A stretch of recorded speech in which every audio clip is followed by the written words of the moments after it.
പ്രിയപ്പെട്ട സുഹൃത്തുക്കളെ, ശ്രീ പിണറായി വിജയൻ അധികാരത്തിൽ വന്നതിന് ശേഷം ആദ്യം വന്ന ഗവർണർ പി സദാശിവമായിരുന്നു.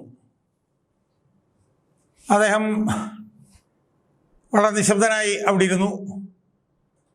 പിണറായി വിജയൻ പറഞ്ഞതെല്ലാം അക്ഷരം പ്രതി അനുസരിച്ചുകൊണ്ട് അദ്ദേഹത്തിൻ്റെ കാലാവധി പൂർത്തിയാക്കി.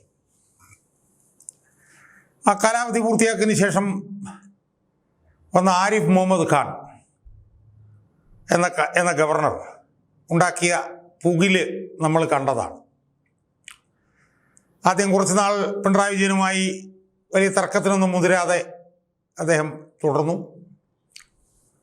എന്നാൽ എൻ്റെ ഓർമ്മ ശരിയാണെങ്കിൽ കണ്ണൂർ സർവകലാശാലയിലെ വൈസ് ചാൻസലർ നിയമനവുമായി ബന്ധപ്പെട്ട് തുടങ്ങിയ തർക്കം എവിടം വരെ അത് പോയി എന്നുള്ളത് നമ്മൾ കണ്ടതാണ്. വളരെ വോക്കലായിട്ടുള്ള ഒരു ഗവർണറായിരുന്നു അദ്ദേഹം. കാരണം അദ്ദേഹത്തിൻ്റെ ഒരു പശ്ചാത്തലവും അതുതന്നെയായിരുന്നു. അദ്ദേഹം കോൺഗ്രസ്സിലായിരുന്നു, ഒന്ന് പല പാർട്ടികളിലൊക്കെ മാറി അവസാനം അദ്ദേഹം BJPയിൽ വന്ന ആളാണ്. ഏതാണ്ട് 30 വയസ്സിനടുത്ത് കേന്ദ്രമന്ത്രിയായ ആളാണ്. പലതവണ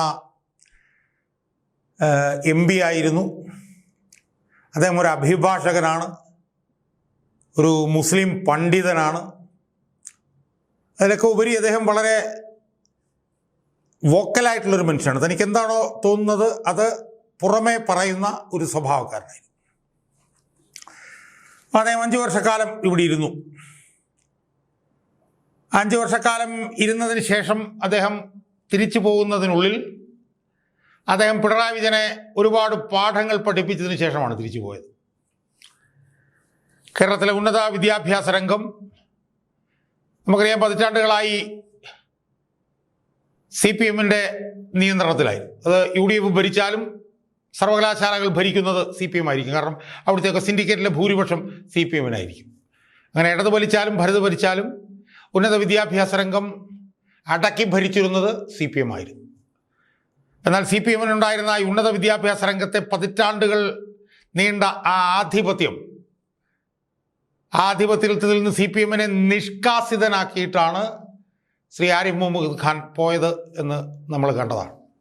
അദ്ദേഹം പോകുന്ന സമയത്ത് മിക്കവാറും ഭൂരിപക്ഷം സർവകലാശാലകളിലും, എല്ലാ സർവകലാശാലകളിലും ആണെന്ന് എനിക്കറിയില്ല, മിക്കവാറും ഭൂരിപക്ഷം സർവകലാശാലകളിലും എങ്കിലും ആരിഫ് മുഹമ്മദ് ഖാൻ നിയമിച്ച വൈസ് ചാൻസലർമാരായിരുന്നു ഭരണം നടത്തിക്കൊണ്ടിരുന്നത്.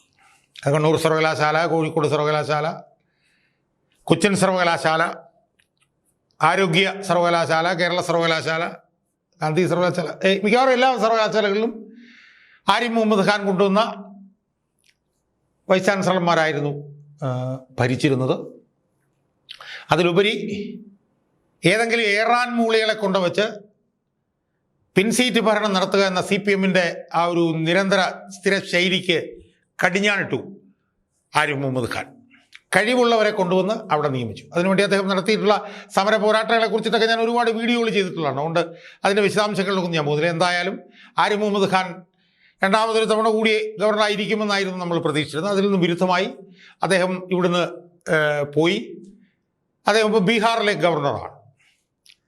അവിടെ അദ്ദേഹം ഗവർണറായിരിക്കുകയാണ്. എന്തായാലും അദ്ദേഹം പോയതിനുള്ളിൽ CPMനെ ഒരു പാഠം പഠിപ്പിച്ചിട്ടാണ് അദ്ദേഹം പോയത്.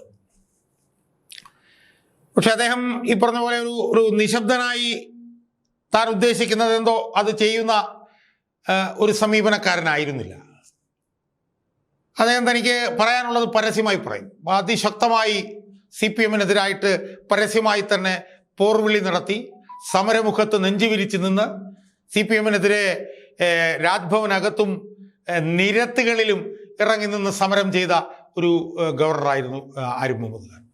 എനിക്ക് കേരളത്തിൻ്റെ ചരിത്രത്തിൽ ഇതുപോലെ ഭരിക്കുന്ന പാർട്ടിയുമായി ഈ പറഞ്ഞ പോലെ പോരിലേർപ്പെട്ട വേറൊരു ഗവർണർ ഉണ്ടാകുമോ എന്ന് എനിക്കറിയില്ല. നമുക്ക് ഓർമ്മയില്ലേ എന്താണ് കാലിക്കറ്റ് സർവകലാശാലയിൽ അദ്ദേഹം നടത്തിയിട്ടുള്ള പോരാട്ടം, ഇവിടെ നിലമേലങ്ങാണ്ട് റോഡിലിറങ്ങി നിന്ന് നടത്തിയിട്ടുള്ള പോരാട്ടം, സിറ്റിക്കകത്ത് വെച്ച് SFIക്കാർ വന്നപ്പോൾ പോരിന് വാടാന്നും പറഞ്ഞുകൊണ്ട് പുറത്തിറങ്ങി നിന്ന് അവരോട് നടത്തിയിട്ടുള്ള സമരം എല്ലാം നമ്മൾ കണ്ടതാണ്. വളരെ വോക്കലായിട്ടുള്ള ഒരു ഗവർണർ. പക്ഷേ പിണറായി വിജയനെ ഒരു പാഠം പഠിപ്പിച്ചിട്ട് ആണ് പോയത്. പിണറായി വിജയൻ്റെ പാർട്ടിക്ക് ഉന്നത വിദ്യാഭ്യാസ രംഗത്തുണ്ടായിരുന്ന ആ ഒരു ആധിപത്യം പൂർണ്ണമായും തകർത്തിട്ടാണ് ആരിഫ് മുഹമ്മദ് ഖാൻ ലോക് ഭവൻ, ഇപ്പോൾ രാജ്ഭവനിലെ ലോക് ഭവനാണല്ലോ, ലോക് ഭവൻ വിട്ടത്. അദ്ദേഹം ഇപ്പോൾ ബീഹാറിൽ ഇരിക്കുക. അദ്ദേഹം പോയതിനു ശേഷം വന്ന ഗവർണറുടെ പേരാണ് രാജേന്ദ്ര അർലേക്കർ. അദ്ദേഹം ഒരു രാഷ്ട്രീയക്കാരനായിരുന്നു. അദ്ദേഹം എനിക്ക് തോന്നുന്നത് ഗോവയിൽ ഉള്ള ഒരു രാഷ്ട്രീയക്കാരനാണ്. പല സ്ഥലങ്ങളിലും ഹിമാചൽ പ്രദേശിൽ അദ്ദേഹം ഗവർണറായിരുന്നു, ബീഹാറിൽ അദ്ദേഹം ഗവർണറായിരുന്നു. അദ്ദേഹമാണ് തിരിച്ച് കേരള ഗവർണറായി വന്നത്. അപ്പോൾ അന്ന് ഞാൻ പറഞ്ഞ അപ്രതീക്ഷിതമായിട്ടായിരുന്നു ആരിഫ് മുഹമ്മദ് ഖാനെ കേരളത്തിൽ നിന്ന് നീക്കിയത്. ആരിഫ് മുഹമ്മദ് ഖാൻ കേരള സർക്കാരുമായി പോരടിച്ചു നിന്നതുകൊണ്ടാണ് അദ്ദേഹത്തെ നീക്കിയത് എന്നൊക്കെയുള്ള ആരോപണങ്ങൾ അന്നുണ്ടായിരുന്നു. പിണറായി വിജയനെ സഹായിക്കുന്ന സമീപനം എടുത്തിരിക്കുന്ന നരേന്ദ്രമോദി പിണറായി വിജയൻ്റെ കൂടി ആവശ്യപ്രകാരമാണ് ആരിഫ് മുഹമ്മദ് ഖാനെ നീക്കിയത് എന്നൊക്കെയുള്ള ആരോപണങ്ങൾ അന്ന് ഉണ്ടായിരുന്നു. എന്തായാലും ആരിഫ് മുഹമ്മദ് ഖാൻ പോയി, അവിടെ രാജേന്ദ്ര ആർലേക്കർ വന്നു. രാജേന്ദ്ര ആർലേക്കർ വന്ന ഉടനെ നമ്മൾ കേട്ടത് എന്താണ്? പിണറായി വിജയനുമായി വളരെ അടുത്ത് സ്വന്തം സഹോദരനെ പോലെ പോകാനാണ് തനിക്ക് താല്പര്യം എന്നൊക്കെയുള്ള നിലയിലുള്ള വർത്തമാനങ്ങൾ അന്ന് രാജേന്ദ്ര ആർലേക്കറുടെ ഭാഗത്തു നിന്നുണ്ടായി. അവർ തമ്മിൽ ഉണ്ടായിരുന്ന ഈ മുൻ ഗവർണറുമായിട്ടുണ്ടായിരുന്ന ശത്രുതാ മനോഭാവത്തിന് പകരം അങ്ങോട്ടും ഇങ്ങോട്ടും അംഗീകരിച്ച് പോകാനുള്ള ഒരു സമീപനമായിരിക്കും തങ്ങൾ പുതിയ ഗവർണറോട് സ്വീകരിക്കുക എന്ന് പിണറായി വിജയൻ പറഞ്ഞു. എനിക്കിന്ന് പിണറായി വിജയൻ ഉൾപ്പെടെ പോയിട്ടാണോ രാജേന്ദ്ര ആർലേക്കറെ അദ്ദേഹം അധികാരമേൽക്കാൻ വന്നപ്പം സ്വീകരിച്ചത് എന്ന് എനിക്കറിയില്ല. എന്തായാലും മന്ത്രിമാരൊക്കെ പോയി അദ്ദേഹത്തെ സ്വീകരിച്ച് ഇവിടെ കൊണ്ടുവന്നു. അദ്ദേഹമായിട്ട് തർക്കമൊന്നുമില്ല എന്നുള്ള നിലയിൽ മുന്നോട്ട് പോയി. പിണറായി വിജയൻ എനിക്കൊന്ന് രാജേന്ദ്ര ആർലേക്കർ വീട്ടിൽ ചെന്ന് കണ്ട് അങ്ങോട്ടും ഇങ്ങോട്ടും പ്ലസൻട്രീസ് കൈമാറി എന്ന് എനിക്ക് തോന്നുന്നു. അവർ തമ്മിൽ എന്തായാലും അഭിപ്രായ വ്യത്യാസങ്ങളില്ലാതെ ആയിരിക്കും ഇനി പോവുക എന്നുള്ള ഒരു ധാരണ രാജേന്ദ്ര ആർലേക്കർ കൊണ്ടുവന്നു. പൊതുവിൽ പിണറായി വിജയന് വഴങ്ങുന്ന ഒരു ഗവർണറെ കേരളത്തിന് ലഭിച്ചിരിക്കുന്നു എന്നുള്ള ഒരു തോന്നലാണ് പൊതുവിലുണ്ടായത്. ഞാനുമൊക്കെ അങ്ങനെ തന്നെ ആണ് തുടക്കത്തിൽ വിശ്വസിച്ചത്. ഞാൻ അങ്ങനെ ഒരു വീഡിയോ ചെയ്തോ എന്ന് പോലും എനിക്ക് സംശയമുണ്ട്. എന്തായാലും കുറേ നാൾ അങ്ങനെ പോയി. ആരിഫ് മുഹമ്മദ് ഖാനെ പോലുള്ള ഒരു ഗവർണർ ആയിരുന്നില്ല രാജേന്ദ്ര ആർലേക്കർ എന്നത് വളരെ വ്യക്തമാണ്. കാരണം ആരിഫ് മുഹമ്മദ് ഖാൻ ഞാൻ പറഞ്ഞ പോലെ വളരെ വോക്കലായിരുന്നു. ശക്തമായിട്ടുള്ള നിലപാടുകൾ പരസ്യമായി എടുത്ത് മുന്നോട്ട് പോകുന്ന ഒരാളായിരുന്നു ആരിഫ് മുഹമ്മദ് ഖാൻ. പക്ഷേ രാജേന്ദ്ര ആർലേക്കർ അതുപോലത്തെ ഒരു ഗവർണർ ആയിരുന്നില്ല എന്ന് തുടക്കത്തിൽ തന്നെ അദ്ദേഹം തെളിയിച്ചു. അദ്ദേഹം ഒരു മിത ഭാഷിയായിരുന്നു. അദ്ദേഹം ഈ പത്രസമ്മേളനങ്ങൾ നടത്തുന്ന ശീലമൊന്നും അദ്ദേഹത്തിനില്ല. പുറത്ത് ജനങ്ങളുമായി ബന്ധപ്പെടാനായിട്ട് നിരന്തരമായി പരിപാടികളിൽ പോയി പങ്കെടുക്കുന്ന ഒരു ശീലവും അദ്ദേഹത്തിന് ഉള്ളതായി കണ്ടില്ല. പൊതുവെ അദ്ദേഹം പതിഞ്ഞ സ്വഭാവമുള്ള ഒരാളാണ്. പിണറായി വിജയനുമായി തർക്കത്തിന് മുതിരാതെ പിണറായി വിജയന് വഴങ്ങിപ്പോകാനുള്ളൊരു സമീപനമായിരിക്കും രാജേന്ദ്ര ആർലേക്കർ പിന്തുടരുക എന്നായിരുന്നു തുടക്കത്തിലുണ്ടായിരുന്ന ധാരണ. എന്നാൽ മാസങ്ങൾ കഴിഞ്ഞതോടെ ആ ധാരണകൾ മാറി തുടങ്ങി എന്ന് പറഞ്ഞാൽ അദ്ദേഹം പരസ്യ പ്രസ്താവന നടത്തി. അല്ലെങ്കിൽ അദ്ദേഹം പരസ്യമായി സർക്കാരിനെതിരെ പ്രസ്താവന ഇറക്കി. അങ്ങനെയൊന്നുള്ള ഒരു പ്രസ്താവനകളും ഒന്നും അദ്ദേഹത്തിൻ്റെ ഭാഗത്ത് വന്നില്ല. വളരെ നിശബ്ദനായി പ്രവർത്തിക്കുന്ന ഒരാളായിരുന്നു. എനിക്ക് തോന്നുന്ന ഭാരതാംബയുടെ കയ്യിൽ കാവിക്കൊടി എന്നിടത്താണ് തർക്കവിതർക്കങ്ങൾ ആരംഭിച്ചത് എന്നാണ് എനിക്ക് തോന്നുന്നത്. അതിനെതിരെ CPI നേതാക്കന്മാരും മന്ത്രിമാരും ഒക്കെ രംഗത്ത് വന്നു. CPI രംഗത്ത് വന്നു. ശിവൻകുട്ടി രംഗത്ത് വന്നു. അതിനുശേഷം ആ തർക്കം കേരള സർവകലാശാലയിലേക്ക് പടർന്നു. കേരള സർവകലാശാലയിൽ ഗവർണർ പങ്കെടുക്കുന്ന ഒരു ചടങ്ങിൽ ഈ ഭാരതാംബ കാവിക്കൊടിയുള്ള ഭാരതാംബ അവിടെ വെച്ചു എന്നുള്ള തർക്കം വന്നു. ആ തർക്കം പിന്നീട് രൂക്ഷമായി. കേരള യൂണിവേഴ്സിറ്റിയിലെ ഗവർണർ KS അനിൽകുമാർ അതിനകത്ത് കക്ഷിയായി. വലിയ പ്രശ്നമായി. ഗവർണറും സർക്കാരും തമ്മിലുള്ള തർക്കം മൂത്തു. പക്ഷേ തർക്കം മൂത്ത സമയത്തും ആരിഫ് മുഹമ്മദ് ഖാനെ പോലെ പരസ്യമായ പ്രസ്താവന നടത്താനോ സംസ്ഥാന സർക്കാരിനെതിരെ രാജ്ഭവനിൽ പത്രസമ്മേളനം നടത്താനോ അല്ലെങ്കിൽ സർക്കാരിനെതിരെ പത്രപ്രസ്താവന നടത്താനോ ഒന്നും രാജേന്ദ്ര ആർലേക്കർ എന്ന പുതിയ ഗവർണർ തയ്യാറായില്ല. വളരെ നിശബ്ദനായി കാര്യങ്ങൾ ചെയ്യുന്ന ഒരു രീതിയായിരുന്നു അദ്ദേഹത്തിനുണ്ടായിരുന്നത്. അദ്ദേഹം സർക്കാരിനോട് ഏറ്റുമുട്ടാൻ തീരുമാനിച്ചു. പക്ഷേ വളരെ നിശബ്ദമായി സർക്കാരിനെ കൈകാര്യം ചെയ്ത ഒരു രീതിയാണ് അദ്ദേഹം ആദ്യം മുതൽ തന്നെ അവലംബിച്ചത്. ഭാരതാംബയുടെ കയ്യിൽ കാവിക്കൊടിയുമായി ബന്ധപ്പെട്ട വിഷയത്തിൽ നിന്നും അദ്ദേഹം ഒരടി പിന്നോട്ട് പോയില്ല. അതിനെ തുടർന്ന് വലിയ സമരങ്ങളുമായി SFIയും പിന്നീട് CPMും ഒക്കെ രംഗത്ത് വന്നു. കേരള യൂണിവേഴ്സിറ്റി സമരഭരിതമായി, സമരമുഖരിതമായി. കേരള സർവകലാശാലയുടെ വൈസ് ചാൻസലർ RSSന്റെ ചാരനാണെന്ന് പറഞ്ഞ് SFI രംഗത്ത് വന്നു.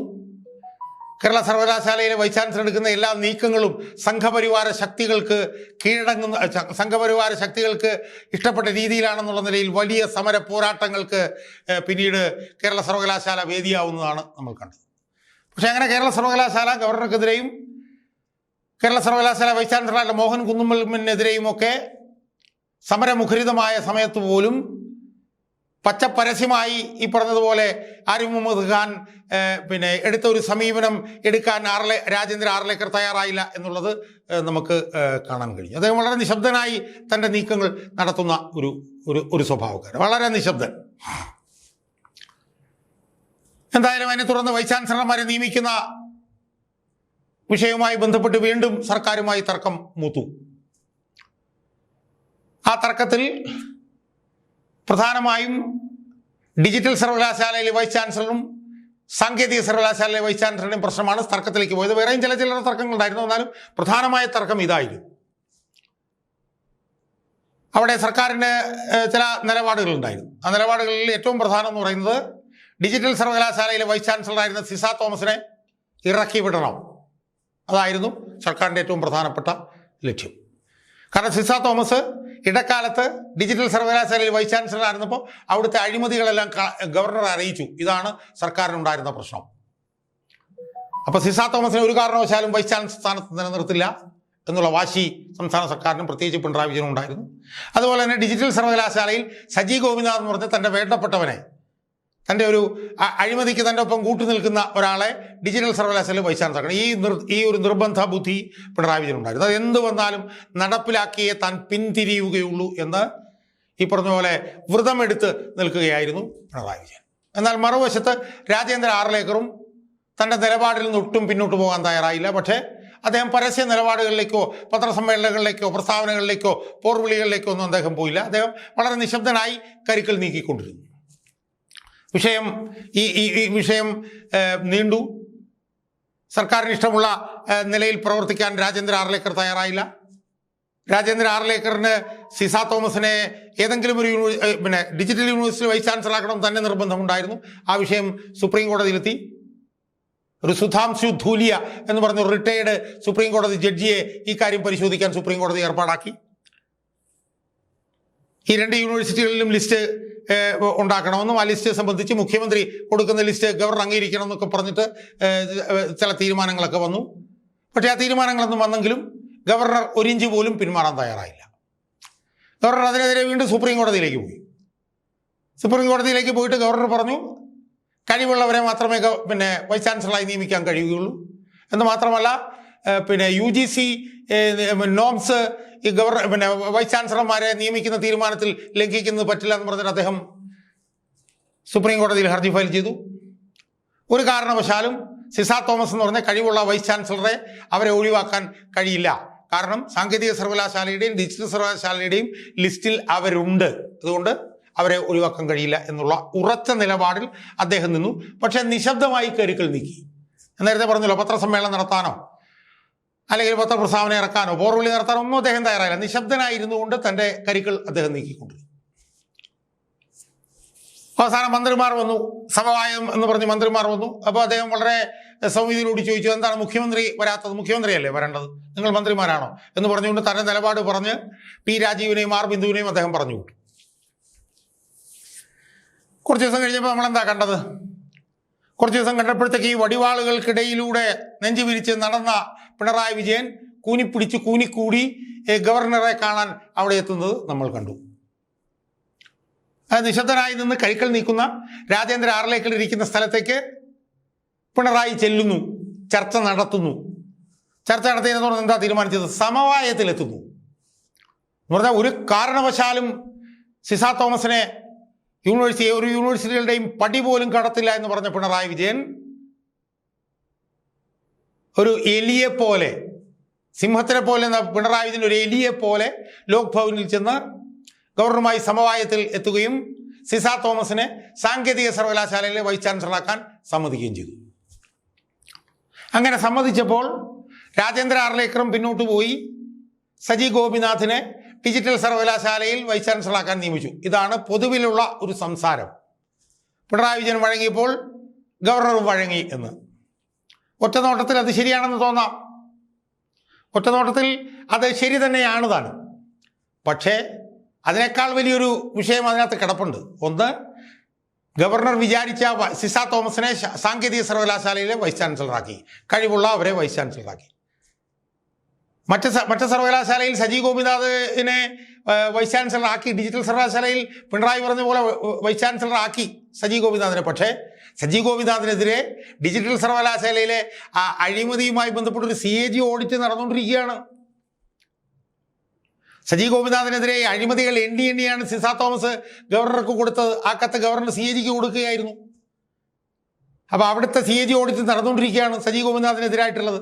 ആ CAG ഓഡിറ്റ് പുറത്തു വരുന്ന ദിവസം വരെ മാത്രമേ സജി ഗോപിനാഥിന് ഡിജിറ്റൽ സർവകലാശാലയിലെ വൈസ് ചാൻസലറായി തുടരാൻ കഴിയൂ എന്ന് ബുദ്ധിമാനായ രാജേന്ദ്ര ആർലേക്കർക്ക് അറിയാവുന്നത് കൊണ്ടാണ് അദ്ദേഹം വഴങ്ങി എന്ന് വരുത്തിയത് എന്ന് മനസ്സിലാക്കാൻ ഈ പിണറായി വിജയന് കഴിഞ്ഞില്ല.